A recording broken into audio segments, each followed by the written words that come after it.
In response to disturbing allegations surrounding Sean Diddy Combs' freak-off parties, rapper Ice Cube publicly distanced himself, stating during a recent concert that neither he nor West Side Connection member WC ever attended such events. Emphasizing their lack of involvement, Ice Cube reassured fans, stating, "You ain't gotta worry about us on them tapes." As the case unfolds, it raises questions about accountability within the entertainment industry. Sean Diddy Combs is facing another legal challenge as he continues his fight against detention. Recently, an appeals court panel denied his request for release, marking the third time his appeal has been rejected. Diddy's legal team argued that the detention was unjust, but the court remains firm in its decision. This ongoing legal battle is drawing widespread attention as the music mogul tries to secure his freedom while facing serious charges. The case is far from over, with more legal moves expected soon.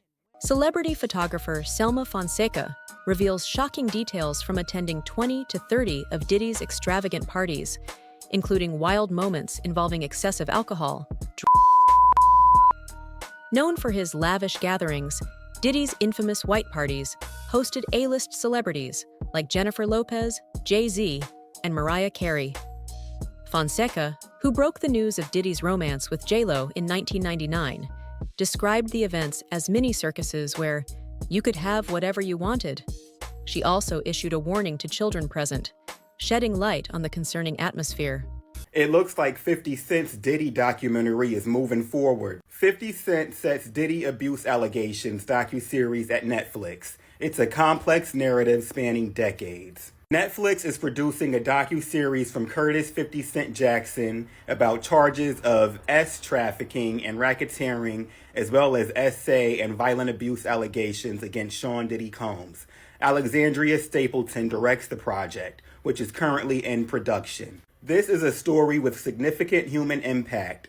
It is a complex narrative spanning decades, not just the headlines or clips seen so far. 50 Cent and Stapleton said in an exclusive statement to Variety, "We remain steadfast in our commitment to give a voice to the voiceless and to present authentic and nuanced perspectives. While the allegations are disturbing, we urge all to remember that Sean Combs' story is not the full story of hip-hop and its culture. We aim to ensure that individual actions do not overshadow the culture's broader contributions." Do y'all think 50 Cent is doing this because he genuinely cares about the victims?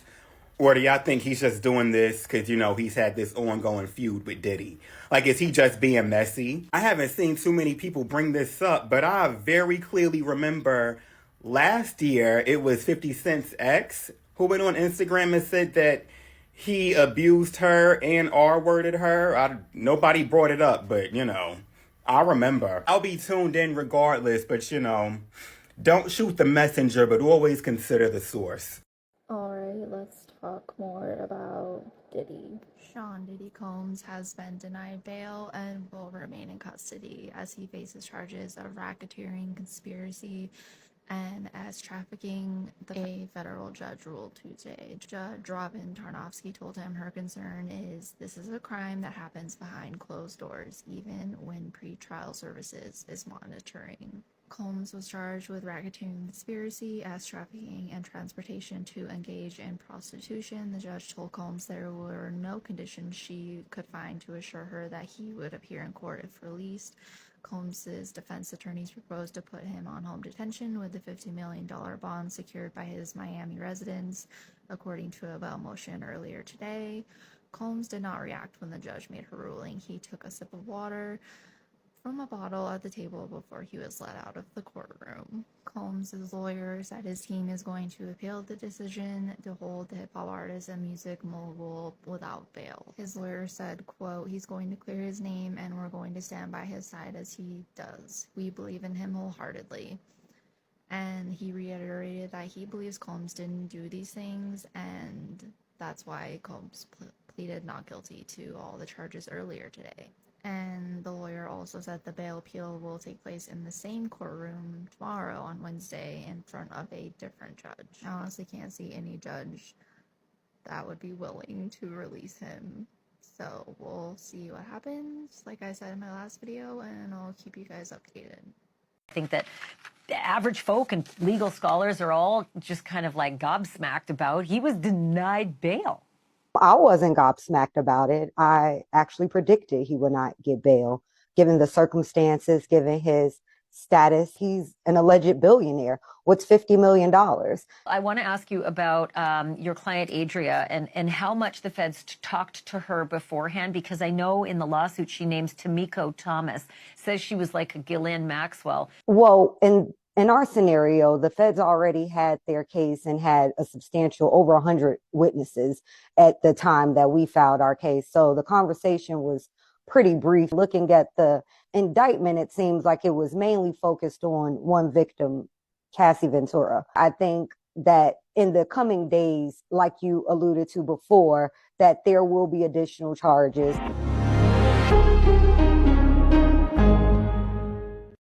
Someone said 50 Cent has been making a Diddy documentary for the last 10 years and just sold it to Netflix. 10 years is crazy. How badly do you have to be preying on another person's downfall? How badly must you be preying on the op's downfall that you plotted their downfall 10 years in advance and have been working on a documentary on their downfall 10 years in advance? Like, I knew 50 Cent did not like Diddy, but I didn't know it was this deep. And now that he sold it to Netflix, he's about to make a crazy bag off of the downfall of his ops. That's crazy. Let me know how y'all feel about this. I'm not a lawyer, but I just read all 35 pages of the lawsuit filed by Cassandra Ventura, aka Cassie, versus Sean Combs, aka Diddy. And child, let me give you the recap. Let me start off by saying the front page of this lawsuit has a trigger warning on it. So listen, let me say to you, this video could be triggering. You've been warned. Okay, so the beginning of the lawsuit just gives some background. It talks about how the two met in late 2005, early 2006. Cassie was 19 and Diddy was 37. Shortly after, Cassie was signed to Bad Boy. And at the time, Cassie was actually in a relationship with someone else and Diddy was in a relationship with Kim Porter. But then on Cassie's 21st birthday, Diddy allegedly pulled her into the bathroom and forcibly kissed her. Cassie cried, and that was their very first physical encounter. Over time, Diddy continued to pursue her, according to this lawsuit. And then in September of 2007, Diddy allegedly picked Cassie up from her apartment and gave her a pill. The suit says that Cassie didn't know what the pill was, but she took it at his request. She later learned that that pill was ecstasy, allegedly. Then there's a story told from 2007 when Diddy allegedly paid a promoter to create a fake flyer for a party Cassie was hosting, but not really because it was fake. And it was done to give her a reason to go to Miami and get away from her boyfriend. During that trip, it's alleged that they did a ton of drugs, and that is when they had their very first encounter. By 2008, Diddy had allegedly introduced Cassie to opiates and would often have pills and other drugs out in the open like candy. Quote, upon information and belief, Mr. Combs has been addicted to prescription painkillers and took ecstasy frequently.